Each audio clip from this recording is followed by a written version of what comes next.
বিসমিল্লাহির রহমানির রহিম। আজকে আমরা যে অধ্যায়টা নিয়ে আলোচনা করব তার নাম হচ্ছে কাজ, ক্ষমতা, শক্তি। তাহলে কাজ, ক্ষমতা, শক্তির মধ্যে আমরা ফার্স্টে যে টপিকটা দিয়ে শুরু করব সেটা হচ্ছে কাজ। তাহলে প্রথমে আমাদের জানতে হবে কাজ কি। কাজ বলতে আসলে বোঝাচ্ছে যদি আমরা কোনো বস্তুর উপর বা যে কোনো কিছুর উপর একটা নির্দিষ্ট পরিমাণ বল প্রয়োগ করি এবং এই বল প্রয়োগ করার ফলে যদি এই বস্তুটা স্মরণ ঘটে, অবশ্যই স্মরণ ঘটতে হবে, স্মরণ না ঘটলে কিন্তু কাজ হবে না। যদি আমরা একটা দেয়ালকে সারাদিন ধাক্কি করি, দেয়ালে কিন্তু কোনো স্মরণ ঘটবে না, সেই ক্ষেত্রে কোনো কাজও হবে না। তাহলে ফার্স্ট কন্ডিশন কি বললাম, কোন একটা বস্তুর উপর বল প্রয়োগের ফলে যদি বস্তুটা স্মরণ ঘটে, আমরা ধরে নিলাম যে তার স্মরণ ঘটলো, অর্থাৎ সে আগের যে অবস্থান ছিল সেই অবস্থান থেকে এস পরিমাণ দূরত্ব অতিক্রম করে এই অবস্থান হতে বি অবস্থানে চলে আসলো। তাহলে কোনো বস্তুর উপর এফ পরিমাণ বল প্রয়োগ করার কারণে যদি তার এস পরিমাণ স্মরণ ঘটে, তাহলে সেই ক্ষেত্রে কৃত কাজটা হবে বল এবং বলের দিকে স্মরণের যে উপাংশ তার গুণফল। অর্থাৎ কোনো একটা বস্তুর উপর যদি আমরা বল প্রয়োগ করি, তাহলে সেই বল প্রয়োগের কারণে বলের অভিমুখে তার কি পরিমাণ স্মরণ ঘটলো তার যে গুণফল, সেটাই হলো আমাদের কৃত কাজের মান। তাহলে কাজকে ডাব্লিউর মাধ্যমে প্রকাশ করা হয়, কাজ সমান ডাব্লিউ। তাহলে ডাব্লিউ সমান আমরা কি লিখতে পারি, বল, আর বল আমি দেওয়ার কারণে যে দিকে বল দিলাম সেই দিক বরাবর কি পরিমাণ স্মরণ হলো সেই স্মরণ, বল এবং স্মরণের গুণফল। তাহলে আমি এখানে এফ পরিমাণ বল প্রয়োগ করছি, তার স্মরণ হয়েছে এস, তাহলে আমরা লিখতে পারবো এফ ইন্টু এস। অর্থাৎ এখান থেকে আমরা একটা রিকোয়ার্ড ফর্মুলা পেয়ে যাই ডাব্লিউ সমান এফ এস, যেটাকে আমরা বিভিন্ন ক্ষেত্রে কাজে লাগাতে পারবো। এটা হলো জাস্ট আমি যেই দিকে বল প্রয়োগ করছি সেই দিকেই বস্তু স্মরণ করছি। এখন যদি এইরকম কেস না ঘটে, অন্যরকম কোনো একটা কেস ঘটে, সাপোজ কেসটা একটু ইন্টারেস্টিং যদি ধরি, আমি এরকম আমি বস্তুর উপর বল প্রয়োগ করলাম এই দিকে, কিন্তু বস্তুর স্মরণ এই দিকে না হয়ে কোনো কারণে তার স্মরণ হয়ে গেল এই দিকে, অর্থাৎ সে আগের মতোই এস পরিমাণ দূরত্ব অতিক্রম করছে কিন্তু পিছনের দিকে। তার যেদিকে যাওয়ার কথা ছিল বা যেদিকে আমি বল প্রয়োগ করছি সেই দিকে স্মরণ না ঘটে উল্টা দিকে করছে। এটা হয়তো এভাবে তোমাদের মাথায় ধরতেছে না যে আসলে আমি এই দিকে বল প্রয়োগ করছি, বস্তু এই দিকে কিভাবে আসলো। আমরা এইভাবে চিন্তা করতে পারি যে তুমি এইভাবে এখানে সাপোজ দাঁড়ায় আসো, তোমার মাথার উপর একটা বস্তা তুলে দেওয়া হয়েছে, তুমি কিন্তু চাচ্ছ বস্তাটাকে উপরের দিকে ঠেলে ধরে রাখার জন্য। যদি তোমার সহনীয় মাত্রার চাইতে বস্তার ওজন একটু বেশি হয়, তাহলে সে কিন্তু ঠিকই নিচের দিকে নেমে আসতে চাইবে, অর্থাৎ তোমাকে দাবাই দিতে চাবে। আমি আসলে এই জাতীয় কোনো একটা কেস বুঝাতে চাচ্ছি। যাই হোক, আশা করি বুঝতে পারছো। তাহলে আমি যেই দিকে বল প্রয়োগ করতেছি, বস্তু যদি সেই দিকে স্মরণ না ঘটে, তার বিপরীত দিকে স্মরণ ঘটে, তাহলে সেই ক্ষেত্রে আমাদের স্মরণের মানটা হয়ে যেতেছে ঋণাত্মক, নেগেটিভ। একদিকে বল প্রয়োগ করছে, তার স্মরণ অন্য দিকে, তাহলে এই ক্ষেত্রে কৃত কাজ ডাব্লিউ সমান এফ ইন্টু মাইনাস এস। অর্থাৎ এখান থেকে আমরা কৃত কাজ পাবো মাইনাস এফ এস। এটাকে বলা হয় ঋণাত্মক কাজ, এটাকে বলা হয় ঋণাত্মক কাজ। অর্থাৎ আমি যেই দিকে বল প্রয়োগ করব, বস্তু যদি তার বিপরীত দিকে সরে আসে, তাহলে সেই ক্ষেত্রে আমরা পাবো ঋণাত্মক কাজ। এখন যদি এই দুইটা কেসের বাহিরে অন্য একটা কেস ঘটাই, সাপোজ আমরা এখন এরকম একটা বস্তু নিলাম, আগের মতো এখানে একটা ব্লক রাখলাম এবং এখানে আমি একটা নির্দিষ্ট পরিমাণ বল এফ প্রয়োগ করলাম। এখন বস্তু আনুভূমিকের সাথে, আগের দুইটা ক্ষেত্রে কিন্তু আমাদের আনুভূমিক বরাবর স্মরণ ছিল, একটা যেদিকে বল সেই দিকেই স্মরণ, একটা যেদিকে বল তার বিপরীত দিকে স্মরণ। কিন্তু এখনকার যে কেসটা সেটা বলতেছে আমি বল প্রয়োগ করছি একদিকে, কিন্তু বস্তুটার স্মরণ এখন আর যেদিকে বল প্রয়োগ করছে সেই দিকে না ঘটে আনুভূমিকের সাথে একটা নির্দিষ্ট অ্যাঙ্গেল উৎপন্ন করে স্মরণটা ঘটলো, অর্থাৎ বস্তুটা এইখানে চলে আসলো। এখানে আমরা ধরে নিলাম সেই স্মরণের পরিমাণ এস। তাহলে এখন আমরা কৃত কাজটা কিভাবে হিসাব করব?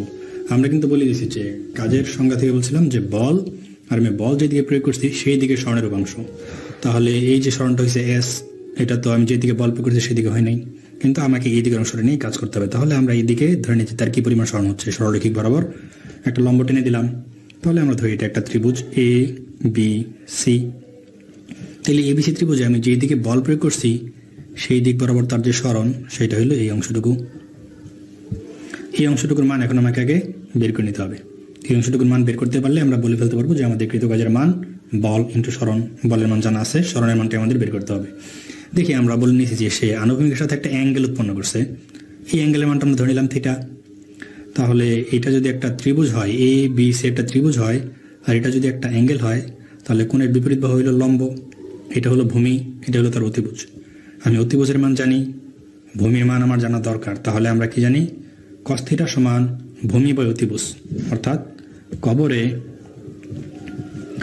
ভূত অনেক cos θ সমান ভূমি বাই অতিভুজ। তাহলে এখান থেকে আমাদের লাগবে AB এর মান। তাহলে AB সমান আমরা লিখতে পারি AC এর মান আমরা জানি S, তাহলে এখানে আসবে S cos θ। এখন কিন্তু আমরা AB এর মানটা জেনে গেছি। তাহলে এখন আমরা আমাদের যে জানা সূত্র সেটাতে যদি আমরা বসাই দেই, কৃতকাজ W সমান বল ইন্টু সরণ, তাহলে কিন্তু আমরা সহজেই কাজটা পেয়ে যাব। এখানে বল কত প্রয়োগ করছি F, সরণ কত হয়েছে S cos θ। তাহলে আমরা কি পেয়ে গেলাম W সমান F S cos θ। এটাও আমাদের একটা গুরুত্বপূর্ণ রেগার্ড ফর্মুলা। এটা কখন ব্যবহার করব? যখন আমরা একটা কোনো বস্তুকে বল যেদিকে প্রয়োগ করতেছি সেই দিকে সরণ না ঘটে সে যদি অ্যাঙ্গুলারভাবে কোথাও দিকে সরে যায়, সেক্ষেত্রে আমাদের কৃতকাজের মান বের করার ফর্মুলা হবে W সমান FS cos θ। এখন আমি আশা করি যে তোমরা ভেক্টর একটু পরে আসছো বা ভেক্টর সম্পর্কে একটু হালকা ধারণা আছে। তো আমি ভেক্টর থেকে একটা জিনিস যদি আমাদের একটু দেখাইতে চাই, ভেক্টর ডট গুণনটা আসলে দেখাতে চাচ্ছি। A ডট B সমান কি লিখতে পারি আমরা AB cos θ। মনে আছে নিশ্চয়ই A একটা ভেক্টর, B একটা ভেক্টর, আর থিটাটা ছিল তাদের মধ্যবর্তী অ্যাঙ্গেলের পরিমাণ। তাহলে এইখানে যদি আমরা তাকাই, এইদিকে আমাদের যে সরণ, তাহলে আমরা পাই যাবো S, আর এইদিকে আমাদের যার একটা বল ভেক্টর সেটা হলো F।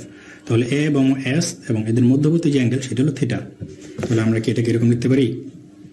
এটাকে যদি আমরা ধরি এই যে এর সাথে কম্পেয়ার করি, A ডট B সমান AB cos θ, এর সাথে কম্পেয়ার করি যদি আমরা এটাকে ধরি AB cos θ, তাহলে আমরা কি লিখতে পারবো এটাকে A ডট B।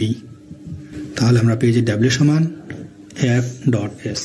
অর্থাৎ তোমাকে যদি কখনো ভেক্টর আকারে মান দেওয়া থাকে, একটা বল দেওয়া আছে যেটা ভেক্টর আকারে, আর একটা মান দেওয়া আছে সরণ যেটাও ভেক্টর আকারে, সেক্ষেত্রে আমরা যে কৃতকাজের মান পাবো W, সেটা হবে আমাদের F ডট S। এখন তোমরা কিন্তু আবার এই যে কাজ যে পাবা এটা কিন্তু ভেক্টর রাশি না, এটা কিন্তু অবশ্যই স্কেলার রাশি। কারণ তোমরা জানো দুইটা ভেক্টর ডট গুণনের ফলে একটা স্কেলার রাশি পাওয়া যায়। তাহলে এখান থেকে আমরা কাজ বের করতে পারবো। তাহলে কাজ বের করার জন্য আমরা কয়টা জিনিস পেলাম? ফার্স্টে পেলাম W সমান FS, তারপরে পেলাম W সমান FS cos θ, তারপর পেলাম W সমান F ডট S। এখনও আমাদের আরও কাজ বাকি। এখন আমরা যেটা করবো সেটা হলো লম্বালম্বী কাজ। তাহলে দেখি যদি কোনো একটা বস্তুকে আমরা তো এখন আনুভূমিক বরাবর সরাইছি, যদি একটা বস্তুকে আমরা কোনোভাবে বল প্রয়োগ করার কারণে সেই H পরিমাণ উচ্চতায় উঠে যায়, H উচ্চতায় উঠে যায়, যেহেতু এখন আমরা লম্বা নিয়ে কাজ করতেছি সেই জন্য আমি H ব্যবহার করছি হাইট বোঝানোর জন্য। আনুভূমিক বরাবর আমরা সরণ নেই, উলম্ব বরাবর আমরা হাইট নেই। তাহলে এই ক্ষেত্রে আমাদের কিন্তু এইদিকে একটা অভিকর্ষ যে ত্বরণ, সেই ত্বরণটা নর্মালি কাজ করবে। তাহলে সেই ত্বরণের উপর ভিত্তি করে আমাদের কাজটা বের করতে হবে। তাহলে এই ক্ষেত্রে আমাদের যে কৃতকাজের মান সেটা হবে W সমান F H। এইখানে যে বলটা কাজ করবে সেই বলের মান হলো F, সেই Fটা হলো আমাদের মহাকর্ষ বল বা আমরা অভিকর্ষ বল যাই বলি সেটা। এখন এই F সমান আবার কি লেখা যায়? যেহেতু এই বস্তুটার একটা ভর থাকবে, সেই ভরটাকে আমরা লিখতে পারবো M, আর একে সবসময় অভিকর্ষীয় ত্বরণ G দ্বারা গুণ করে দিলে আমরা তার ওয়েটটা পাই যাবো যেই বলে সে নিচের দিকে আকর্ষিত হচ্ছে। তাহলে F কে লেখা যায় mg ইন্টু H। তাহলে আমরা পাই যাচ্ছি W সমান FH বা W সমান mgh। এটা হচ্ছে আমাদের উলম্ব বরাবর কাজ। এখন এই কাজ নিয়ে আমরা ইন্টারেস্টিং একটা ডিসিশন নিতে চাচ্ছি। দেখি আমরা এখানে একটা ব্লক রাখলাম, ব্লক তো না, একটা আমরা আনুভূমিক তল বিবেচনা করলাম।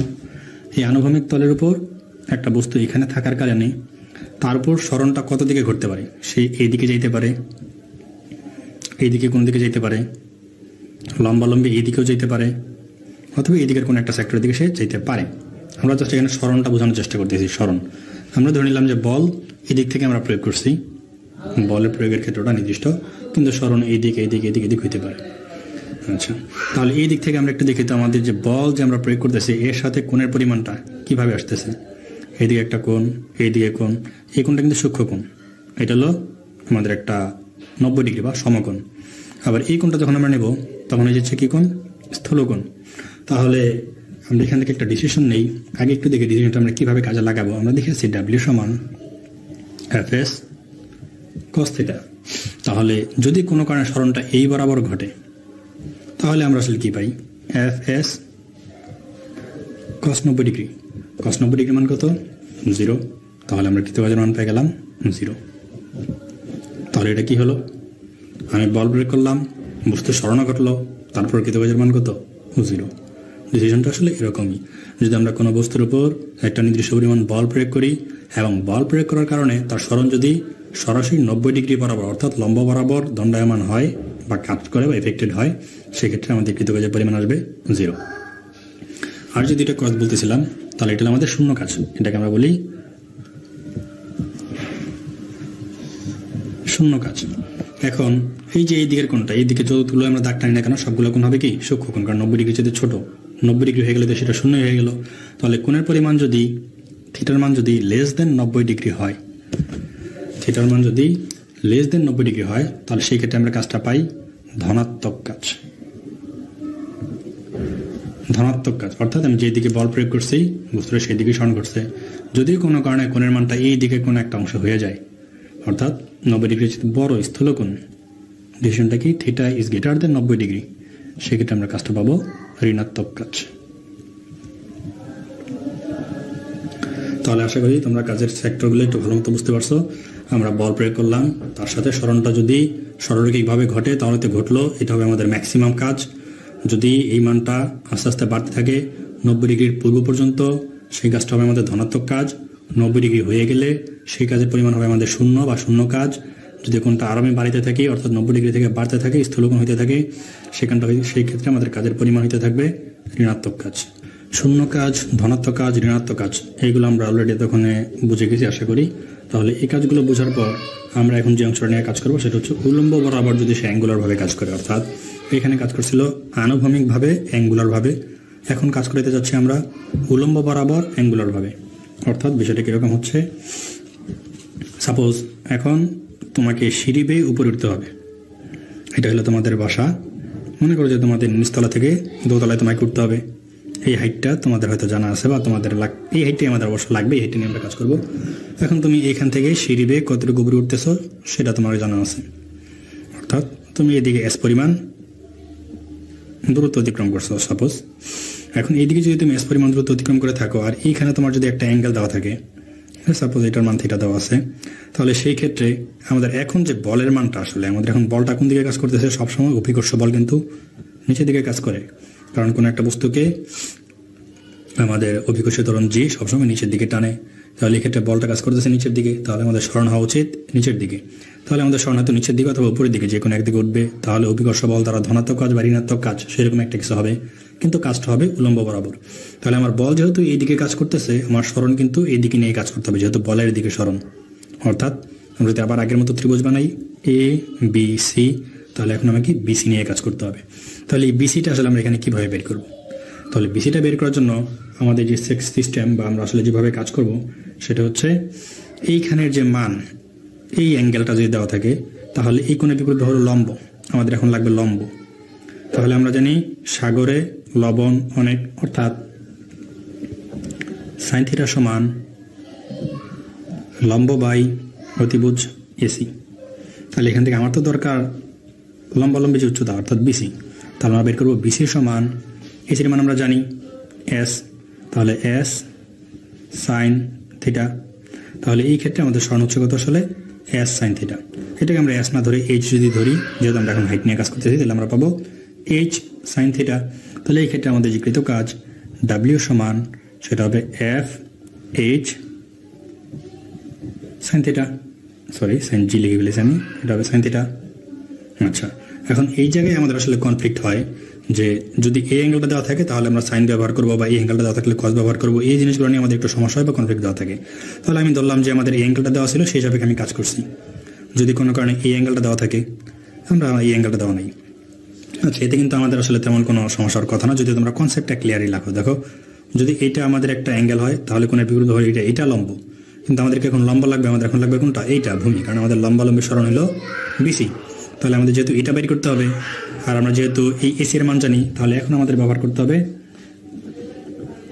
কবরে ভূত অনেক, কারণ এখন কিন্তু এটা ভূমি, আগে এটা লম্ব ছিল, যখন এটা কোণ তখন এটা লম্ব, যখন এটা কোণ তখন এটা ভূমি। তাহলে বিসি বাই এসি, তাহলে এখান থেকে যদি আমরা বিসি বের করতে চাই তাহলে আমরা এসির মান অলরেডি জানি এইচ, আর এটা আসবে তখন কি কস থিটা। তাহলে সেই ক্ষেত্রে আমাদের যে কৃত কাজ ডাব্লিউ সমান আসবে এফ এইচ কস থিটা। আশা করি এই অংশটুকু তোমরা বুঝতে পারছো। দেখো এখানে কি আছে F h sine theta, F H cos theta, এটা তোমাদের যাতে কনফিউশন তৈরি না হয় যে কখন সাইন ব্যবহার করবো, কখন কজ ব্যবহার করবো বা কীভাবে কী করবো, সেই জন্য খুব সহজে তোমরা সবসময় চেষ্টা করবে যে অ্যাঙ্গেল এটা দেওয়া থাক বা এটা দেওয়া থাক, তোমরা এই হাইটটা বের করে নেওয়ার চেষ্টা করবে। হাইটটা বের করে নেওয়ার জন্য বা নেওয়ার ক্ষেত্রে তোমার যদি সাইন আসে তাহলে সাইন আসবে, যদি কস আসে তাহলে কস আসবে, এটার উপর কোনো সমস্যা নাই। আর বাকি যে অংশটুকু এফ, এই এফটাকে আমরা ভাঙাইতে পারি ডাব্লিউ সমান এম জি এর মাধ্যমে। তাহলে লিখতে পারবো এম জি এইচ সাইন থিটা, আর এটাকে লিখতে পারবো ডাব্লিউ সমান এম জি এইচ কস থিটা। তাহলে এটা হলো আমাদের যদি কখনো সিঁড়ির মতো বেয়ে বা উলম্ব তল বরাবর বেয়ে কাজ করতে, তাহলে সেক্ষেত্রে এই কাজটা কিন্তু তোমাদের বেশি করতে হবে। আমাদের অনেক বই আছে যেটাতে দেখা যাবে যে কেউ 5 কেজি ভরের ওজন নিয়ে, কেউ 10 কেজি ভরের বস্তা নিয়ে, অথবা কেউ একা একা, অথবা কেউ মই বেয়ে একবার উপরে উঠবে একবার নিচে নামবে, কখনো এই অ্যাঙ্গেলটা দেওয়া থাকবে, কখনো এই অ্যাঙ্গেলটা দেওয়া থাকবে। তাহলে এই জাতীয় ক্ষেত্রে বা এই যাবতীয় ক্ষেত্রে তাদের দ্বারা কৃতকাজের পরিমাণ কত হচ্ছে বা কীভাবে হচ্ছে, এই অংশটুকু আমরা এখান থেকে হিসাব করতে পারবো বা হিসাব করবো সেই একক নিয়ে। কাজ আমরা দেখে আসলাম ডাব্লিউ সমান এফ এস, এই এফটা হইল আমাদের বল, এসটা হইল আমাদের সরণ। তাহলে বলের একক কি? বলের একক আমরা যদি এমকেএসে বিবেচনা করি তাহলে আসবে নিউটন, সরণের একক কি আসবে মিটার। তাহলে আমরা পাবো ডাব্লিউ সমান নিউটন মিটার। এটা হলো আমাদের কাজের একক। এই নিউটন মিটারকে সাধারণত জুলের মাধ্যমে প্রকাশ করা হয়, অর্থাৎ এই যে আমরা নিউটন মিটার পাইলাম এটাকে বলা হয় জুল। কাজের যে এমকেএস একক এটাকে বলা হবে জুল, JUL, জুল। আবার এই জিনিসটাকেই আমরা যেহেতু বল এর যদি আমরা সিজিএস একক ব্যবহার করি, তাহলে সিজিএস এককেই বলের আমরা যেটা ব্যবহার করি সেটাকে বলা হয় ডাইন। আর এস পদ হলো সরণ, সরণটাকে আমরা প্রকাশ করব সেন্টিমিটারের মাধ্যমে। তাহলে ডাইন সেন্টিমিটার, ডাইন সেন্টিমিটারকে বলা হয় আর্ক, এটাকে বলা হয় আর্ক। আর আমরা যদি এটা এফপিএসে ব্যবহার করি তাহলে আসবে আমাদের এটার জন্য পাউন্ডাল, বলের একক পাউন্ডাল, LBL, এসের একক ফুট। তো এটাকে বলা হয় পাউন্ডাল ফুট বা ফুট পাউন্ডাল, এটাকে বলা হয় ফুট পাউন্ডাল, LBL। এর আলাদা কোনো নামকরণ করা হয়নি এখানে, যেমন জুল বা আর্গ আছে, এর এরকম কোনো নামকরণ করা হয় নাই। তাহলে এখন এই যে একক আসলে আমরা লিখলাম, এই সবগুলো এককই ছিল আমাদের পরম একক। কি বললাম? এই সবগুলো এককই ছিল আমাদের কি একক? পরম একক। তাহলে তোমরা হয়তো পড়ার সময় এরকম আরো একটা এককের নাম শুনছো, অভিকর্ষী একক।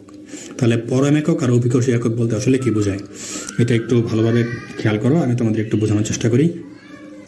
নর্মালি আমাদের যে অভিকর্ষীয় ত্বরণ জি, এই জি এর উপস্থিতি যে সকল জায়গায় আছে সেই সকল জায়গায় যে সকল একক আমরা পাবো সেই এককগুলোকে বলা হবে পরম একক। যদি কোথাও আমরা জিকে বাদ দিয়ে হিসাব করি বা জিটাকে গণনার বাইরে রাখি তখন তাকে বলা হয় মহাকর্ষী একক বা অভিকর্ষী একক। বিষয়টাকে আরেকটু সহজ করার জন্য তোমাদের আমি একটু বল অধ্যায়ে নিয়ে যাই। যদি বলের ক্ষেত্রে আমাদের যে বলের একক ছিল, তাহলে আমরা এখানে লিখি এককগুলো একটু সুন্দরভাবে তোমাদের বোঝার সুবিধার জন্য। সাপোজ এখানে আমরা লিখলাম এমকেএস একক, এখানে লিখলাম সিজিএস একক, এখানে লিখলাম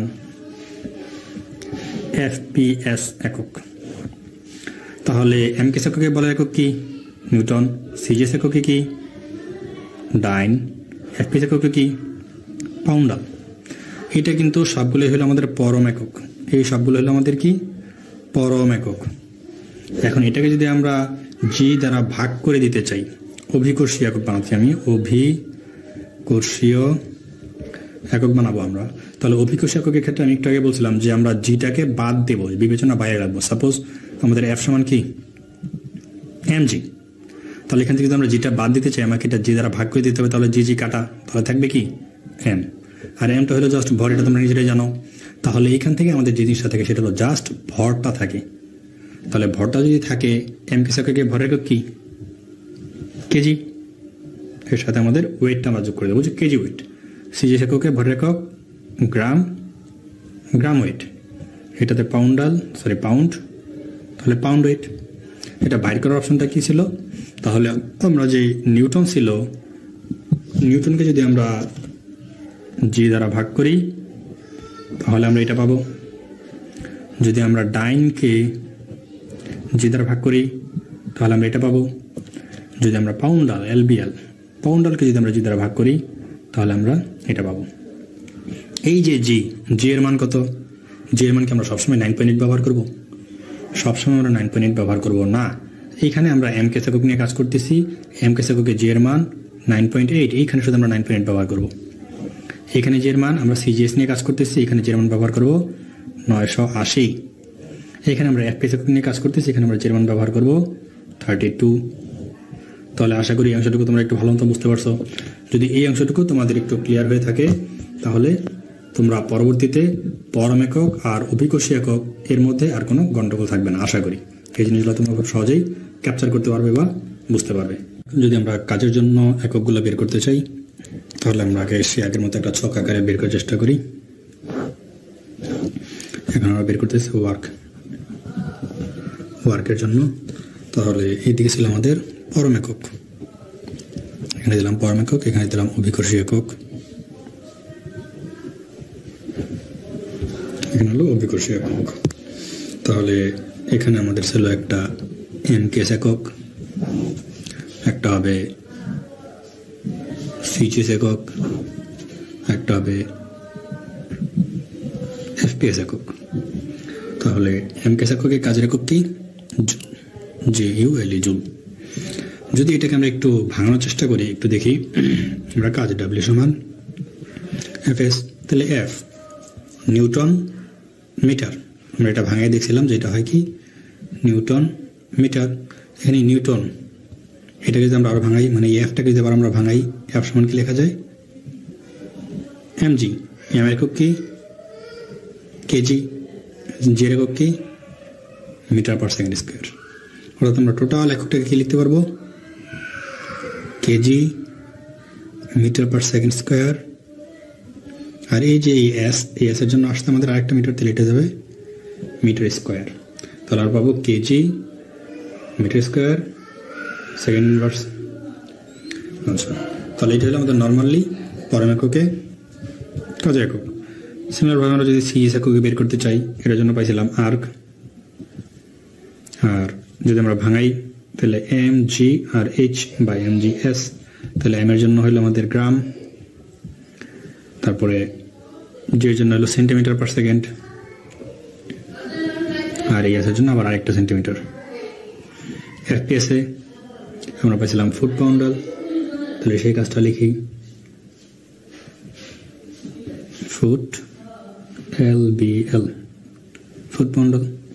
তাহলে এইখানে যদি আমরা সাজাই সিমিলারভাবে তাহলে আসবে ভরের একক ফার্স্টেই পাউন্ড LB, তারপর হলো feet second, feet square second square এরকম। এখন যদি অভিকর্ষ এককে যেতে চাই, জাস্ট আমাদের কি করতে হবে? এটাকেও জি দিয়ে ভাগ, এটাকেও জি দিয়ে ভাগ, এটাকেও জি দিয়ে ভাগ। যদি ভাগ দিতে তাহলে আমাদের এখানে কি চলে আসে? এখানে দেখি এটা এককটা ছিল যে মিটার পার সেকেন্ড। হয়তো সাজানো গোছানো হচ্ছে না, একটু কষ্ট করে বুঝে নিও। তাহলে যে সমান আমরা জানি কি মিটার পার সেকেন্ড স্কোয়ার। যদি এখন এখান থেকে কাটাকাটি করে এটা কাটা যাবে, এটা কাটা যাবে, থাকবে কি জাস্ট কেজি মিটার। এখানে থাকবে গ্রাম সেন্টিমিটার, এখানে থাকবে পাউন্ড ফিট। দেখো বোঝা যাচ্ছে কিনা? অর্থাৎ কাজের ক্ষেত্রে আমাদের যে পরম এককগুলা সেটা হচ্ছে জুল, আর্গ, ফুট পাউন্ডাল। যদি আমরা একক আকারে ভাঙায় লিখতে চাই, KG metre square second inverse 2, gram centimetre square second inverse 2, pound feet square second square 2। আর যদি আমরা এটা অভিকর্ষ এককে নেই, জাস্ট এই যে এটা দ্বারা সবগুলোকে ভাগ দিয়ে দিব, ভাগ দিয়ে দিলেই আমরা পাই যাব KG metre, gram centimetre, pound feet. তাহলে এগুলো হলো আমাদের কাজের একক। কাজের পর এখন আমরা যেটা নিয়ে আলোচনা করবো সেটা হচ্ছে ক্ষমতা। ক্ষমতা ক্ষমতা বলতে আসলে কি বোঝায়? ক্ষমতা বলতে আসলে জাস্ট কাজ করার হারকে বোঝায়। কি বললাম? কাজ করার হার। কাজ করার হারকেই ক্ষমতা বলে। তাহলে কাজ করার হার দ্বারা আসলে কি বোঝাচ্ছে? হার মানে হলো সময় সাপেক্ষে, অর্থাৎ কোনো কিছুকে যদি আমরা সময় দ্বারা ডিভাইড করি সেক্ষেত্রে আমরা তার ক্ষমতা পাই। যে একই কাজ কে কত দ্রুত করতে পারে সেই হিসেবে তার ক্ষমতা নির্ধারিত হয়। একই কাজ যে যত দ্রুত করতে পারবে তার ক্ষমতা তত বেশি। তাহলে ক্ষমতা আমরা কি বলবো? কাজ করার হারকে ক্ষমতা বলে, অর্থাৎ এক এক সময় যে পরিমাণ কাজ সম্পাদিত হয় তাই হলো ক্ষমতা। আচ্ছা, তাহলে আমরা ধরে নিলাম যে টি সময়ে কৃত কাজ W, তাহলে টি সময়ের কাজ যদি ডাব্লিউ হয় তাহলে আমরা তো বলে দিচ্ছি কাজ করার হারকে ক্ষমতা বলে, তাহলে ক্ষমতাকে প্রকাশ করায় পি দ্বারা, পাওয়ার। তাহলে আমরা পি সমান লিখতে পারবো ডাব্লিউ বাই টি, কারণ কাজ করার হার। তাহলে কাজকে আমরা সময় দ্বারা ভাগ করলে আমরা পাই যাব ক্ষমতা। এখানে ডাব্লিউ দিয়ে তো আমরা জানি কাজ তো আমরা ইতিপূর্বে বের করে আসছি। কাজ বের করে কিভাবে? ডাব্লিউ সমান এফ এস এর মাধ্যমে, তাহলে এফ এস বাই টি। আচ্ছা, এখন দেখো তো তোমরা কি সমবেগের একটা ফর্মুলা জানো না? এস ইকুয়াল ভিটি, এই ফর্মুলাটা তো তোমরা জানো। তাহলে এখান থেকে আমরা যদি এস বাই টি সমান ভি এরকম একটা ফর্মে সাজাই, এখানে আমাদের এস বাই টি আছে, এস বাই টি এর জায়গায় আমরা ভিটা রিপ্লেস করে দিতে পারবো। এই ভিটা কিন্তু আমাদের গড় বেগ বা সমবেগ, এটা গড় বেগও বলা যায়, সমবেগও বলা যায়। তাহলে এখান থেকে আমরা লিখতে পারি ক্ষমতা পি সমান বল ইন্টু গড় বেগ। তাহলে এটা আমাদের ক্ষমতা বের করার একটা ফর্মুলা। আর নর্মালি এই যে ডাব্লিউ, এই ডাব্লিউ সমান তো আমরা অনেক কিছু বের করতে পারি, এম জি এইচ।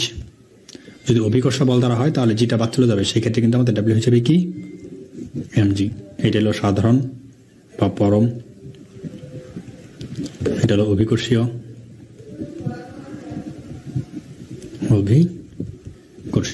তাহলে সাধারণত এভাবে আমরা কোনো কিছুর ক্ষমতাটা বের করে আসতে পারি।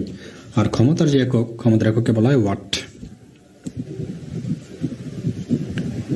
ক্ষমতার ইন জেনারেল একক হলো watt, W A double T. এই ওয়াট আসলে কি বোঝাচ্ছে আমরা তো দেখে আসছি, পি সমান ডাব্লিউ বাই টি। তাহলে ডাব্লিউ একক কি ছিল? Joule, joule per second. তাহলে জুল পার সেকেন্ডকে বলা হচ্ছে আমাদের ওয়াট। তাহলে এইভাবে সাধারণত আমরা ক্ষমতার এককটা বের করে আসতে পারি।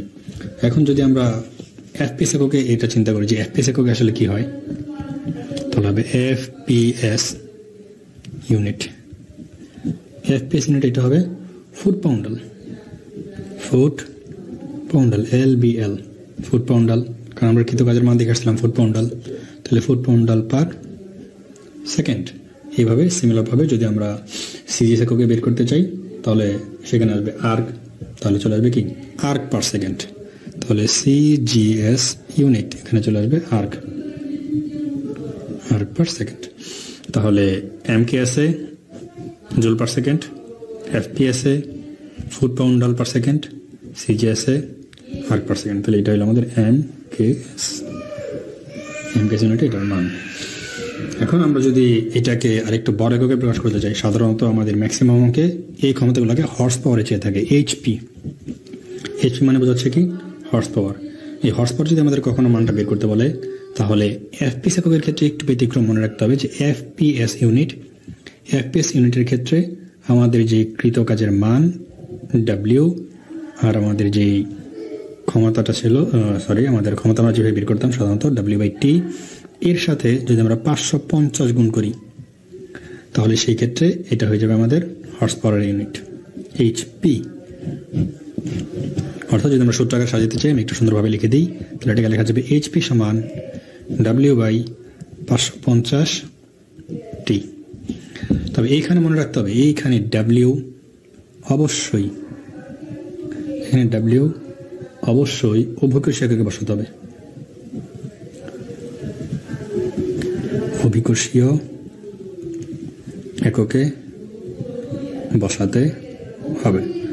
জাস্ট এফপিএস এর ক্ষেত্রে আমরা যখন হর্স পাওয়ার ক্যালকুলেশন করব সেক্ষেত্রে ডাব্লিউটা অবশ্যই অভিকর্ষীয় এককে বসাতে হবে। অভিকর্ষীয় একক মানে কি মনে আছে নিশ্চয়ই, আমরা জানি ডাব্লিউ সমান এম জি এইচ, তবে এখানে জিটা থাকতে পারবে না যেহেতু আমরা জি দ্বারা ভাগ করে দেবো। তাহলে M H by 550 into T. সাধারণত এই সূত্রের মাধ্যমে আমরা সরাসরি এফপিএস এককে হর্স পাওয়ার নির্ণয় করে ফেলতে পারবো। কিন্তু ইঞ্জিনিয়ারলি যদি এই জিনিসটাকেই আমরা এমকেএস এককে করি তাহলে সেক্ষেত্রে হর্স পাওয়ার আসবে এইচপি সমান m G h divide by t. এখন হর্স পাওয়ার নেওয়ার জন্য এমকেএস এককে আমাদের যেটা দ্বারা গুণ করতে হয় সেটা হলো 746, কারণ আমরা জানি এক হর্স পাওয়ার সমান 746 ওয়াট। এক হর্স পাওয়ার সমান 746 ওয়াট। সেই জন্য আমরা M G H by T, এখান থেকে তো আমরা যে ক্ষমতাটা পাবো সেটা হলো ওয়াটে। এই ওয়াটকে যদি আমরা হর্স পাওয়ারে রূপান্তর করতে চাই জাস্ট 746 দিয়ে ভাগ দিলেই হবে। এটা হলো এম কে এস এর জন্য, এটা হলো এম কে এস এর জন্য। আর যদি সিজিএস হয় সেক্ষেত্রে আমাকে জিনিসগুলোকে আগে এমকেএসে রূপান্তর করে নিতে হবে, তারপর 746 দিয়েই করতে হবে।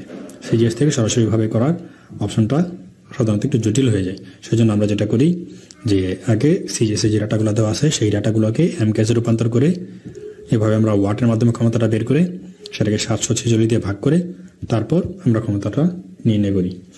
এখানে আরও একটু জিনিস বলে রাখা ভালো, আমরা দেখছিলাম যে এখানে এই যে h/t মানে s/t, এখানে আমরা কি বসাইছিলাম, যখন আমরা ক্ষমতাটা বের করতে চাচ্ছিলাম তখন এই যে এখানে আমরা s/t এর জায়গায় v ব্যবহার করছিলাম। তাহলে s এর জায়গায় আমরা h ব্যবহার করছি, তাহলে এটা যদি কখনো সমবেগের জন্য বা গড়বেগের জন্য কাজ করে তাহলে এটাকে কিন্তু আমরা এরকম লিখতে পারবো যে m v, ভিটা হলো গড়বেগ, ডিভাইড বাই 550। তাহলে এই একক দিয়েও বা এই সূত্র দিয়েও হয়তো আমরা মাঝে মাঝে হর্স পাওয়ারের জন্য যে অঙ্কগুলো আছে সেই অঙ্কগুলো করে ফেলতে পারবো। আর ইঞ্জিনিয়ারলি এখানে যদি আমরা 550 দিয়ে ভাগ না করি তাহলে সেই ক্ষেত্রে আমরা যে ক্ষমতাটা পাবো সেটা হবে ওয়াটে। তাহলে আশা করি এই জিনিসগুলো তোমরা একটু সহজে ক্যাপচার করতে পারছো। এখন আমরা ফাইনালি আর যে জিনিসটা দেখাবো সেটা হলো কর্মদক্ষতা। সাধারণত কোনো ইঞ্জিনিয়ার কর্মদক্ষতা কিভাবে বের করা হয়, কর্মদক্ষতাটা একটু আমরা দেখে রাখি। কর্মদক্ষতা, তাহলে কর্মদক্ষতা বলতে আসলে কি বোঝায়? কর্মদক্ষতা হচ্ছে আমি আসলে যে কোনো একটা ইঞ্জিন বা কোনো একটা যন্ত্র চালানোর জন্য তাকে কিন্তু আমাকে নির্দিষ্ট পরিমাণ ইনপুট দিতে হয়। যে আমরা মোটরসাইকেল চালানোর জন্য ডিজেল বা পেট্রোল বা মোবিল যাই ব্যবহার করি না কেন, শ্যালো ইঞ্জিন চালানোর জন্য বা ইলেকট্রিসিটি ব্যবহার করে ফ্যান লাইট এগুলো ব্যবহার করি, তো এগুলোতে কিন্তু আমরা জিনিসগুলো সাপ্লাই দিই আর তারা সেই সাপেক্ষে আমাদের বিভিন্ন আউটপুট দিয়ে থাকে। কোনো ইঞ্জিনই, এখানে জেনে রাখা ভালো, কোনো ইঞ্জিনই আমরা যে পরিমাণ ইনপুট দেই তার শতকরা 100%কে কাজে রূপান্তর করতে পারে না, সেখানে অপচয় হয়। যেমন তোমরা যখন শ্যালো ইঞ্জিন চালাও, শ্যালো ইঞ্জিন যে বটবট বটবট শব্দ করে সেই শব্দের জন্য কিন্তু তার একটা শক্তি অপচয় হচ্ছে। তাহলে এই যে তার শক্তি অপচয় হচ্ছে, এটা আমাদের অপচয়। তারপরে আমরা যখন বৈদ্যুতিক ক্ষেত্রে যদি হিসাব করি যে আমরা যখন বৈদ্যুতিক বাতি ব্যবহার করি, বৈদ্যুতিক বাতি কিন্তু আমাদের আলো দেয়, আমরা আলোর জন্যই তাকে ব্যবহার করি, কিন্তু বাল্ব কিন্তু গরমও হয়, অর্থাৎ সেখান থেকে একটু তাপও পাওয়া যায়, তাপ শক্তি রূপে সে একটু বিকিরণ করে। আমাদের কিন্তু তাপ এখানে কাম্য না, তাহলে এই তাপটা হলো আমাদের এখানে অপচয়। তাহলে এই ক্ষেত্রে আমরা কর্মদক্ষতাকে সাধারণত এটা দ্বারা প্রকাশ করি। এটা হলো আমাদের আউটপুট। আমরা যদি একবার সরাসরি বলি বা সিম্পল বলি, নর্মালি হলো আমি কি পরিমাণ ইনপুট দিলাম আর আমি কি পরিমাণ আউটপুট পাইলাম, অর্থাৎ আউটপুট বাই ইনপুট। এটা করলে আমরা আসলে যেটা পাবো সেটাকে বলে কর্মদক্ষতা। একে সাধারণত শতকরায় প্রকাশ করে। একে যদি আমরা 100 দ্বারা গুণ করি তাহলে আমরা পাই যাব কর্মদক্ষতা। তাহলে কর্মদক্ষতা সমান সমান আউটপুট বাই ইনপুট ইন্টু 100%। যদি আমরা ক্ষমতা নিয়ে কাজ করি তাহলে P output by P input into 100%। তাহলে এইভাবে সাধারণত আমরা কর্মদক্ষতাগুলো নির্ণয় করে থাকি। কাজ এবং ক্ষমতা আলোচনার পর এখন আমাদের যেটা আলোচনা করব সেটা হচ্ছে শক্তি। শক্তি মানে হলো এনার্জি, আর এই এনার্জি নিয়ে আমাদের একটু বেশি কাজ করতে হবে। তাহলে শক্তি আসলে কাকে বলে? কাজ করার সামর্থ্যকেই শক্তি বলে। নর্মালি কাজ করার সামর্থ্যকে আমরা শক্তি বলে অভিহিত করি। তাহলে শক্তি আসলে কত রকম হতে পারে? মহাবিশ্বের কিন্তু শক্তি বিভিন্ন রকমের আছে, অসংখ্য শক্তি, যেমন আলোক শক্তি, বায়ু শক্তি, শব্দ শক্তি, যান্ত্রিক শক্তি, এরকম আমাদের বিভিন্ন রকমের শক্তি হতে পারে। তাহলে আমরা আসলে এই অধ্যায়ে যে জিনিসটা নিয়ে আলোচনা করব সেটা হলো যান্ত্রিক শক্তি। অসংখ্য শক্তির মধ্যে থেকে আমরা একটা শক্তি বেছে নেব যার মান হলো যান্ত্রিক শক্তি। তাহলে আমরা এখন যান্ত্রিক শক্তি নিয়ে কাজ করব। যান্ত্রিক শক্তিকে আবার দুইটা ভাগে ভাগ করা যেতে পারে, যার একটাকে বলা হয় গতিশক্তি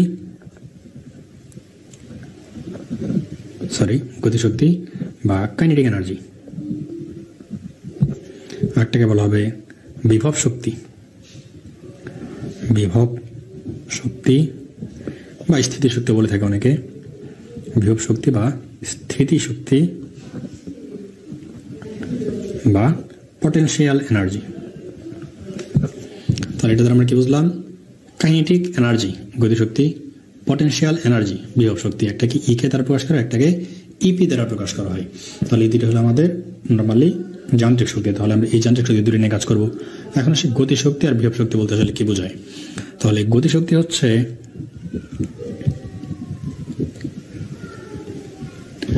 কোন একটা বস্তু যদি গতিশীল থাকে, অর্থাৎ সে যদি চলমান থাকে, তাহলে সে তার গতির জন্য যে পরিমাণ শক্তি সঞ্চার করে বা যে পরিমাণ শক্তি লাভ করে তাকে বলা হয় গতিশক্তি। এই যে কোনো একটা বস্তুকণা এ যদি m ভর বিশিষ্ট হয় এবং সে এই মুহূর্তে বা যে কোনো মুহূর্তে তার বেগের মান যদি v হয়, তাহলে তার যে গতিশক্তির পরিমাণ অর্থাৎ কাইনেটিক এনার্জির মান E কে, এটা হবে হাফ m v স্কয়ার। অর্থাৎ তার ওই মুহূর্তের বেগ আর হলো আমাদের যে ভর, বেগের বর্গ করে ভর দ্বারা গুণ করে তার যদি আমরা হাফ অফ মানটা নেই তাহলে আমরা পাই যাব তার জন্য কাইনেটিক এনার্জির মান। সিমিলার ভাবে আমরা যদি বিভব শক্তি বা স্থিতিশক্তির কথা চিন্তা করি, বিভব শক্তি, তাহলে বিভব শক্তি বের করার জন্য আমরা যে সূত্রটা ব্যবহার করি, এটা সাধারণত কোনো একটা বস্তুকে একটা নির্দিষ্ট উচ্চতায় যদি আমি স্থাপন করে রাখি, সাপোজ একটা বস্তুকে আমি ভূমি থেকে এই উচ্চতায় উঠে এখানে স্থির অবস্থায় রেখে দিছি, যদি কোনো একটা বস্তুকে স্থির অবস্থায় আমি রেখে দিই তাহলে তার মধ্যে যে শক্তিটা সঞ্চিত থাকে সেটাকে বলা হয় স্থিতিশক্তি। অর্থাৎ বস্তুটা স্থির থাকার কারণে যে পরিমাণ শক্তি সঞ্চয় করে সেটি হলো তার স্থিতিশক্তি বা বিভব শক্তি। তাহলে এটা হলো এখানে যে বস্তুটা আছে তার ভর যদি m হয় তাহলে mgh, এটাকে EP এর মাধ্যমে প্রকাশ করা হয়। তাহলে EP সমান mgh আর EK সমান হাফ m v স্কয়ার। এটাকে বলা হয় গতিশক্তি, এটাকে বলা হয় বিভব শক্তি বা স্থিতিশক্তি। তাহলে এই জিনিসগুলো নিয়ে আমাদের এখন কাজ করতে হবে এবং এগুলো কিভাবে কাজ করে সেগুলো আমরা একটু বিস্তারিত জানার চেষ্টা করব। এখন এখানে আমরা দেখি কোন একটা বস্তু আসলে কিভাবে শক্তির রূপান্তর করে। আমাদের এই অধ্যায়ের ম্যাক্সিমাম জিনিসগুলো কিন্তু শক্তির রূপান্তরের মাধ্যমে হবে। আমরা ধরে নিলাম এটা হলো আমাদের ভূমি, এখানে কোনো একটা বস্তুকণা ছিল, এটা যথারীতি আমরা ধরে নিলাম h উচ্চতায় আছে, তাহলে এখানে বস্তুকণার মধ্যে যে পরিমাণ শক্তি সঞ্চিত আছে সেটা কিন্তু আমাদের EP mgh। আচ্ছা, একটা জিনিস একটু চিন্তা করে দেখো তো, এই জায়গায় বস্তুকণাটার কি কোনো বেগ আছে? অবশ্যই বেগ নাই। যদি বেগ না থাকে তাহলে যে EK সমান half m v square, v এর মান যদি 0 হয় তাহলে আমাদের EK এর মান কত আসবে? 0। অর্থাৎ এই বিন্দুতে আমাদের EP এর মান আসবে mgh আর EK এর মান আসবে 0। সিমিলার ভাবে আমরা যদি এই বিন্দুটার কথা চিন্তা করি, এখানে বস্তুটার EK একটা হাফ m v স্কয়ার থাকবে। এখানে কিন্তু আমরা বস্তুটাকে এমন ভাবে বিবেচনা করতেছি যে বস্তুটা ভূমিতে পতিত হওয়ার পূর্ব মুহূর্তে আছে, ঠিক স্পর্শ করবে এরকম মুহূর্তে আছে, তাহলে সেই মুহূর্তে বস্তুকণাটার বেগ হবে সর্বোচ্চ বেগ। এক্ষেত্রে সে যে পরিমাণ গতিশক্তি লাভ করবে সেটা হবে সর্বোচ্চ গতিশক্তি। আচ্ছা, এই জায়গায় যদি তার উচ্চতার কথা বিবেচনা করি, h এর মান, এখানে h এর মান কত? প্রায় 0। তাহলে এই ক্ষেত্রে যেহেতু আমাদের h এর মান 0, যদি আমরা h এর মান 0 বসাই তাহলে আমাদের EP এর মান কত আসবে? EP এর মান আসবে 0। এখন তোমরা নিশ্চয়ই শক্তির সংরক্ষণশীলতা নীতির একটা নাম শুনেছ। শক্তির সংরক্ষণশীলতা নীতি কি বলে? মহাবিশ্বে মোট শক্তির পরিমাণ নির্দিষ্ট, শক্তিকে সৃষ্টি বা ধ্বংস করা যায় না, জাস্ট একটা রূপ থেকে অপর একটা রূপে রূপান্তরিত হয় মাত্র। তাহলে আমাদের এই যে এইখানে যে শক্তিটা ছিল, এখানে আমরা দেখছি একটা EK আছে, একটা EP আছে, এইখানেও EK আছে, EP আছে, তাহলে এটা যাত্রাপথের যে কোনো বিন্দুতে আমরা ধরে নিতে পারি যে এটাই যে কোনো একটা বিন্দু। তাহলে এই বিন্দুতেও তার EK এবং EP অর্থাৎ পটেনশিয়াল এনার্জি এবং কাইনেটিক এনার্জি দুটোই থাকবে। তাহলে এই জাতীয় ক্ষেত্রে শক্তি আসলে কিভাবে রূপান্তরিত হচ্ছে সেটা একটু দেখি। দেখো, বস্তুটা এইখানে কিন্তু তার কোনো বেগ ছিল না, সেই ক্ষেত্রে তার EK এর মান হয়েছে আমাদের 0, আর এখানে h এর মান, হাইটটা ছিল ম্যাক্সিমাম, সেই জন্য EP এর মান ম্যাক্সিমাম। তাহলে আমরা যদি মোট শক্তি বের করি, আমরা এটাকে একটু নাম দিই, সাপোজ এটা A বিন্দু, এটা B বিন্দু, এটা হলো C বিন্দু। তাহলে এই বিন্দুতে মোট শক্তি কত? এখানে এই বিন্দুতে মোট শক্তি E সমান EK প্লাস EP। তাহলে এখানে আমাদের EK এর মান আসছে এই বিন্দুতে 0, EP এর মান আসছে mgh। তাহলে মোট শক্তি আমরা কত পাইলাম? mgh। এটা হলো A বিন্দুর জন্য। আচ্ছা, ভালো। যদি আমরা B বিন্দুর জন্য ক্যালকুলেশন করি, দেখি একটু B বিন্দুতে আমাদের কি আছে? EP এর মান 0 আর EK সমান হাফ m v স্কয়ার। তাহলে B বিন্দুতে E সমান EK প্লাস EP। তাহলে এখানে EK এর মান half m v square plus EP এর মান 0। আচ্ছা, এই যে V, তার বেগটা কত এটা আমাদের একটু বের করে আনতে হবে। বেগটা আমরা কিভাবে বের করবো? দেখি, বস্তুকণাটা এখানে ছিল, নর্মালি ফার্স্টে সে এই অবস্থানে ছিল। এই বিন্দু থেকে যখন কোনো বস্তু নিচের দিকে পড়তে থাকবে মুক্তভাবে, যেহেতু সে মুক্তভাবে পড়ন্ত বস্তু, তার আদিবেগ কত হবে? নিশ্চয়ই 0, অর্থাৎ আদিবেগ u0। এখান থেকে সে এই যে h পরিমাণ দূরত্ব অতিক্রম করে এখানে আসছে, তাহলে h পরিমাণ দূরত্ব অতিক্রম করার কারণে সে কি পরিমাণ বেগ অর্জন করেছে এটা আমরা বের করে ফেলতে পারি খুব সহজেই। এটা আমরা এখান থেকে এভাবে বের করে ফেলতে পারি। আমরা রেখে দিলাম হাফ m, আমরা v স্কয়ার সমান লিখতে পারি u স্কয়ার প্লাস 2gh। কারণ যেহেতু আমাদের অভিকর্ষীয় ত্বরণ সে নিচের দিকে পড়তেছে আর এইচ পরিমাণ দূরত্ব সে অতিক্রম করছে। আচ্ছা, এখন তাহলে আমরা কি পেয়ে গেলাম, হাফ এম আদিবেগের মান 0 কারণ স্থির অবস্থা থেকে পড়তেছে, প্লাস 2gh। তাহলে আমরা আসলে কি পেয়েছি দেখো, হাফ এম ইন্টু 2gh, 2 কাটা, তাহলে আমরা পাই যাব mgh। অর্থাৎ এই বিন্দুর যে মোট শক্তির মান সেটা হলো mgh। দেখো তো আমাদের এই বিন্দুতে মোট শক্তি কত ছিল, E সমান mgh।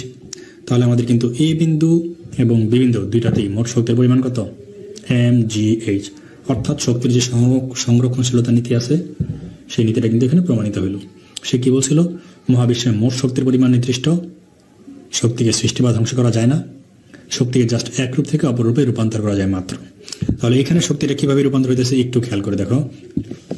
আমি একটা আবার চিত্রটাতে যদি চলে আসি, দেখো একটু বোঝার চেষ্টা করো। এখানে আমাদের প্রাথমিকভাবে গতিশক্তির মান একেবারেই 0 আর ইপি এর মান ছিল ম্যাক্সিমাম। এটা যত নিচের দিকে নামতে থাকবে আস্তে আস্তে আস্তে আস্তে এর ইপি এর মান মানে mgh এর মান আস্তে আস্তে কমতে থাকবে, কারণ তার হাইটের মান আস্তে আস্তে কমতেছে। আর এখান থেকে বস্তু যত নিচের দিকে যাইতে থাকবে তার ইকে মানে গতিশক্তির মান হাফ এম ভি স্কয়ার এই মানটা আস্তে আস্তে বাড়তে থাকবে। কারণ কি, এই যে সূত্র অনুযায়ী ই স্কয়ার প্লাস 2gh, এই এইচ এর মান তার জন্য বাড়তে থাকবে, অর্থাৎ অতিক্রান্ত দূরত্ব তার জন্য আস্তে আস্তে বাড়তে থাকবে। সেই জন্য আস্তে আস্তে ইকে এর মান বাড়তে থাকবে এবং ইপি এর মান কমতে থাকবে। কমতে কমতে কমতে কমতে এইখানে আসার পর এইচ এর মান হয়ে যাবে 0 এবং ইকে এর মান হয়ে যাবে 0। আর গতিশক্তি বাড়তে বাড়তে বাড়তে বাড়তে এখানে এসে তার গতিশক্তি হয়ে যাবে সর্বোচ্চ, যেহেতু বেগের মানও সর্বোচ্চ। তাহলে মাঝামাঝি কোনো একটা বিন্দুর জন্য কি আমরা এই কন্ডিশনটা সত্য প্রমাণিত করতে পারবো, শক্তির যে সংরক্ষণশীলতা নীতি? আমরা দেখি প্রমাণ করা যায় কিনা। তাহলে আমরা ধরে নেই এই যে সি বিন্দুতে বস্তুটা কতটুকু উচ্চতায় আছে, ধরে নিলাম x উচ্চতায় আছে। সি বিন্দুতে বস্তুটা ভূমি থেকে x উচ্চতায় আছে। তাহলে এই জায়গার উচ্চতাটুকু কত হবে বলতে পারি?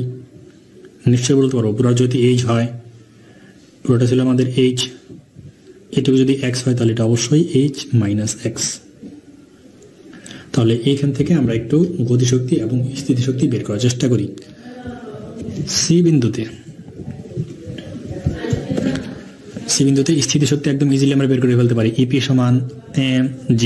এইচ এর জায়গায় আমরা কি বসাবো, ভূমি থেকে সে কতটুকু উচ্চতায় আছে। তাহলে সে এখন ভূমি থেকে কতটুকু উচ্চতায় আছে, x উচ্চতায়, তাহলে mgx। এখন আমরা বের করব ইকে সমান আমরা জানি হাফ এম ভি স্কয়ার। তাহলে ভি স্কয়ারটাকে আমরা এই যে এইখানে যেভাবে ভাঙাইছি ইউ স্কয়ার প্লাস 2gh, এখানেও একইভাবে ভাঙাবো। তাহলে half M U square plus 2gh। এই এইচ নিয়ে হলো আমাদের এখন একটু চিন্তা করতে হবে যে এইচটা আসলে কি। এইচটা হলো অতিক্রান্ত দূরত্ব। প্রথমে যখন আমরা এই যে এটা নিয়ে যখন কাজ করছিলাম তখন সে এইখান থেকে অতিক্রম করতে করতে করতে করতে এই পর্যন্ত চলে আসছিল, অর্থাৎ এইচ দূরত্ব অতিক্রম করছিল। এখন যখন সে এ থেকে স্থির বিন্দুতে আসছে তখন সে কতটুকু দূরত্ব অতিক্রম করছে, এইটুকু দূরত্ব, জাস্ট এইটুকু দূরত্ব। এইটুকু দূরত্ব কত, h মাইনাস এক্স। তাহলে এখানে আমরা লিখতে পারবো h মাইনাস এক্স। তাহলে এখানে আমরা লিখতে পারবো h মাইনাস এক্স। তাহলে এটা যদি আমরা ব্যবহার করি আমরা খুব সহজে মানটা পাই, যে দেখি কি পাই, হাফ এম আদিবেগের মান 0 আগের মতোই। তাহলে আমরা এখানে পাবো 2gh মাইনাস এক্স। তাহলে এই 2 আর এই 2 কিন্তু আমাদের কাটা চলে যাবে। আমরা আসলে তাহলে কি পাচ্ছি, m দিয়ে যদি গুণ করি mgh মাইনাস mgx, এই যে মাইনাসটা mgx। তাহলে এখন আমরা মোট শক্তি বের করি সি বিন্দুতে। অতএব সি বিন্দুতে মোট শক্তি, তাহলে সি বিন্দুতে মোট শক্তি আমাদের আসবে ই সমান ইকে প্লাস ইপি। ইকের মান আমরা পাইছি এই যে ইকের মান mgh মাইনাস mgx। তাহলে mgh minus mgx plus EP. ইপির মান আমরা কত বের করে আসছি, mgx। তাহলে বসে দিলাম mgx। তাহলে এই যে mgx বাদ, তাহলে আমরা পেয়ে গেলাম ই সমান mgh। এটা হলো আমাদের মোট শক্তির পরিমাণ। তাহলে দেখি এই বিন্দুতে মোট শক্তি mgh, বিন্দুতে মোট শক্তি mgh, সি বিন্দুতেও আমাদের মোট শক্তি আমরা পেয়ে গেলাম mgh। তাহলে শক্তির সংরক্ষণশীলতা নীতি কিন্তু আমরা এভাবে প্রমাণিত করতে পারি। এটা আমি অত বিস্তারিত দেখাইতাম না, এটা বিস্তারিত দেখানোর কারণ হলো আমরা এর মাধ্যমে কয়েকটা অঙ্ক অলরেডি করে ফেলছি।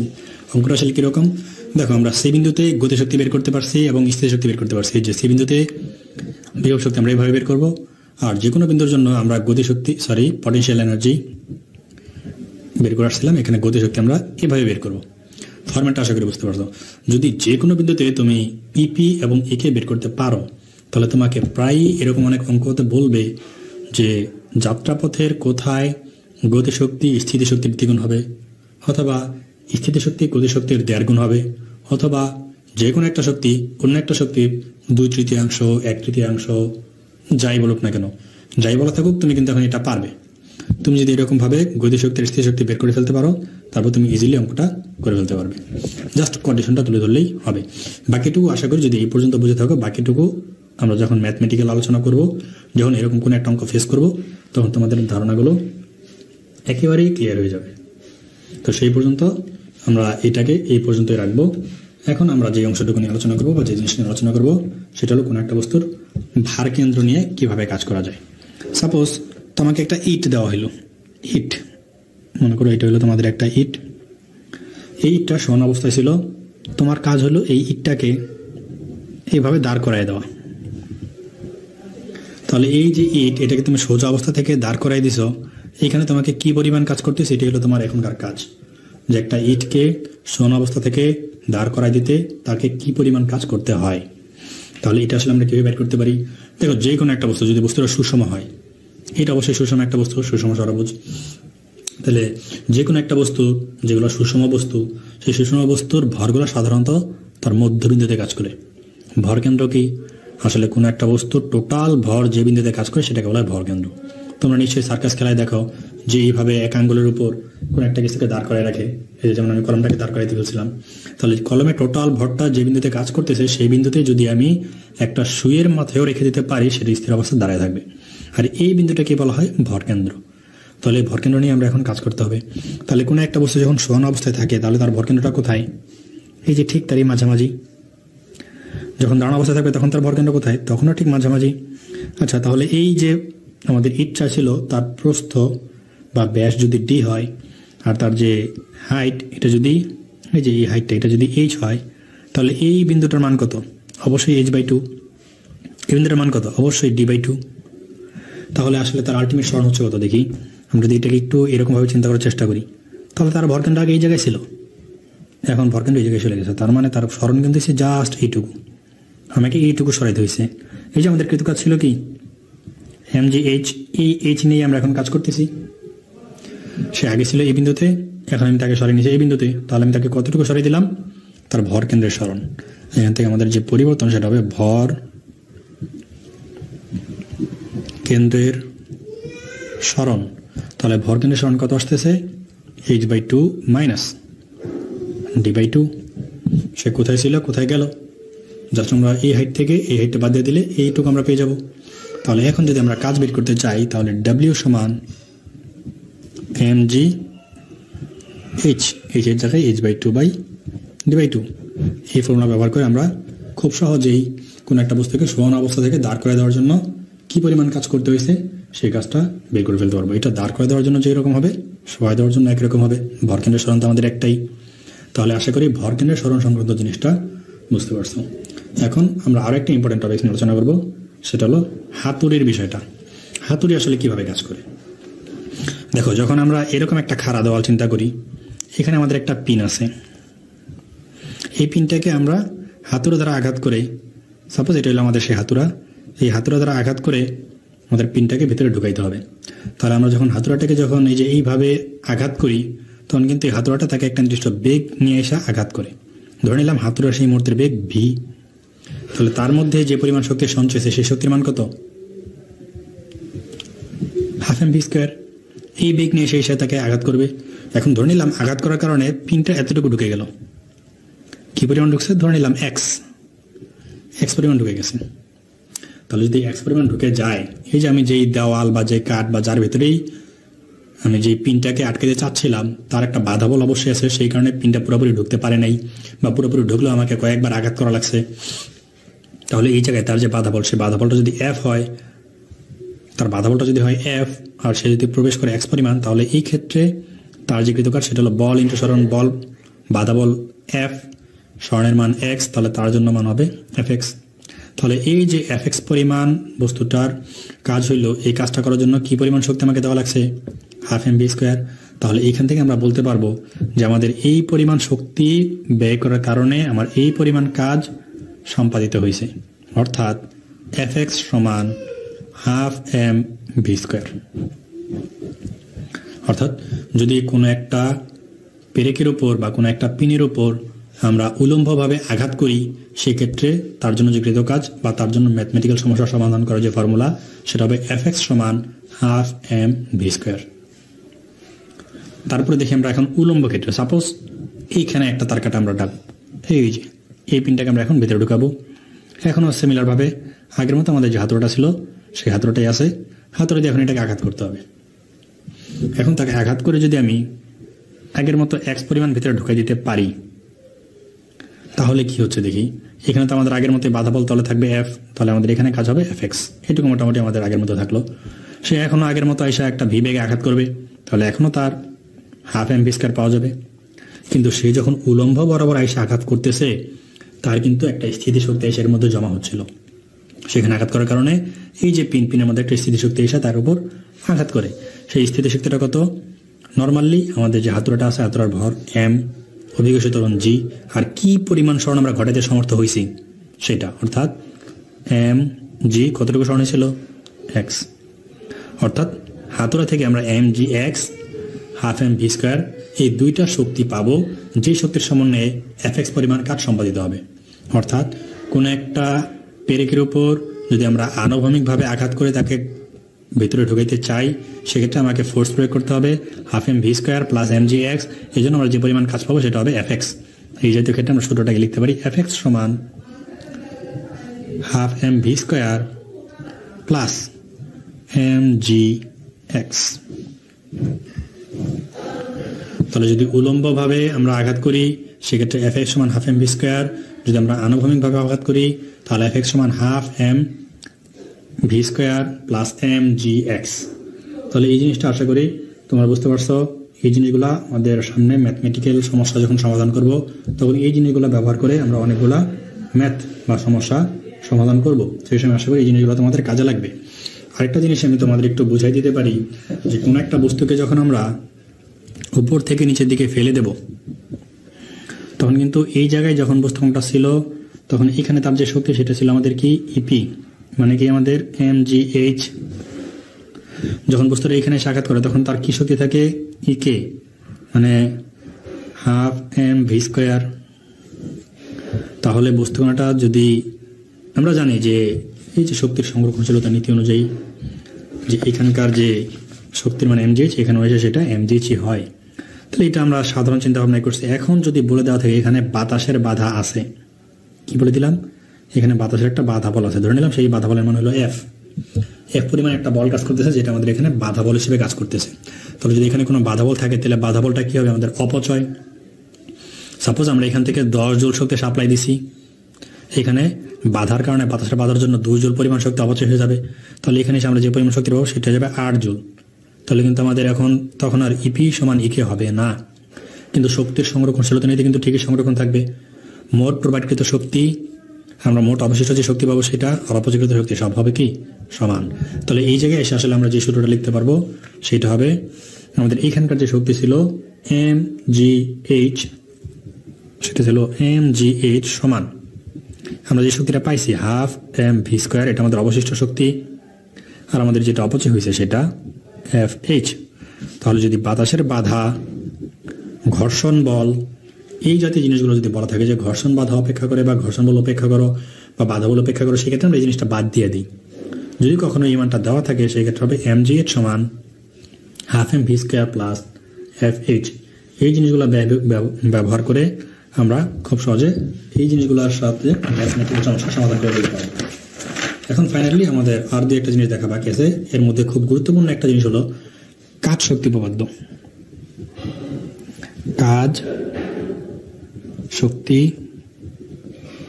উপপাদ্য খুবই ইম্পর্টেন্ট একটা ফর্মুলা, কারণ এটার সাহায্যে আমরা খুব জটিল জটিল সমস্যার সমাধান সহজ করে ফেলতে পারি। বিষয়টা আসলে কিরকম চিন্তা করো, যে এরকম একটা সরলরেখিক পথে কোনো একটা গাড়ি চলতেছে, তাহলে গাড়ি যখন চলতেছিল তার যাত্রাপথের এই বিন্দুতে তার বেগ ছিল ইউ, এখানে আসার পর তার বেগ হয়ে গেছে ভি।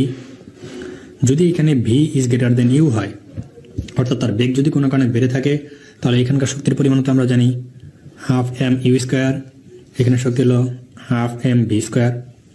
তাহলে এই যে যদি কোনো কারণে এই গাড়িটার মধ্যে ভি এর মান বেশি হয় তাহলে অবশ্যই এই হাফ এম ভি স্কোয়ার মানটা বেশি হবে আর এই হাফ এম ইউ স্কোয়ার মান কম হবে। তাহলে এদের মধ্যে যে শক্তির ডিফারেন্স সেটা কত হবে?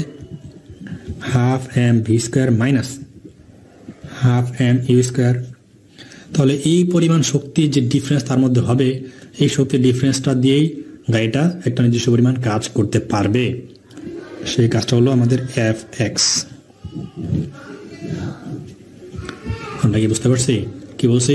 কোন একটা বস্তু সরলরেখিক বরাবর চলতেছিল, সেখানে যদি কোনো কারণে তার শেষ বেগটা বেশি থাকে আদি বেগের তুলনায়, তাহলে এইখানে তাদের যে শক্তির গতিশক্তির যেই ডিফারেন্স, সেই গতিশক্তির ডিফারেন্স যতটুকু থাকবে সেটা দ্বারা আমরা একটা নির্দিষ্ট পরিমাণ কাজ করতে পারবো। সেই কাজের পরিমাণ হবে এফ এক্স। এই এফটা হলো যেহেতু সেই রাস্তা দিয়ে চলতেছিল, সেই রাস্তার ঘর্ষণ বল বা বাধা বল, এক্স হলো সে কতটুকু চলতে পারবে। অর্থাৎ যদি আমি এখন গাড়িটাকে কোনো কারণে থামাই দিই তাহলে গাড়িটি একটু নির্দিষ্ট সময় স্লিপ করে চলে যাবে। এখান থেকে এইখানে আসার কারণে এই দূরত্বটির মধ্যে সেই এক্স সে কি পরিমাণ কাজ করছে সেই কাজটা এখান থেকে আমরা বের করে ফেলতে পারি। এই জিনিসটাকে বলা হয় শক্তি লাভ। অর্থাৎ যদি আমাদের ভি এর মান ইউর চেয়ে বেশি হয় সেক্ষেত্রে আমাদের শক্তি লাভ হয়। তাহলে এফ এক্স সমান half M V square minus half M U square. কিন্তু সেম ঘটনাটা যদি আমরা একটা দেওয়ালের ক্ষেত্রে বা তক্তের ক্ষেত্রে ঘটাতে চাই তাহলে দেখো তো কি হয়। এই জাতীয় ক্ষেত্রে সাধারণত একটা বন্দুকের গুলি এসে তাকে আঘাত করে, এই দিকে এসে তার শেষ বেগ হয়ে যায় 0, বা আমরা ধরে নিলাম তার বেগ অর্ধেক বা কোনো কিছু একটা হয়েছে। তাহলে এই জাতীয় ক্ষেত্রে অবশ্যই আমাদের আদি বেগটা বড়, এখানে আমাদের আদি বেগ শেষ বেগের চাইতে বড়। তাহলে এইখানে আমরা যে মানটা পাবো সেটা হবে এফ এক্স সমান half M U square minus half M V square. আগে যেমন আমাদের এখানে শক্তি লাভ হয়েছিল, এখানে আমাদের হবে শক্তি ক্ষয়। তাহলে এই সূত্রটা ব্যবহার করে আমরা এই যে দেওয়ালের মধ্যে আরো কতটুকু ঢুকবে এই জাতীয় অঙ্ক সহজে সমস্যা সমাধান করে ফেলতে পারবো। আশা করি এই জিনিসগুলো তোমরা বুঝতে পারছো।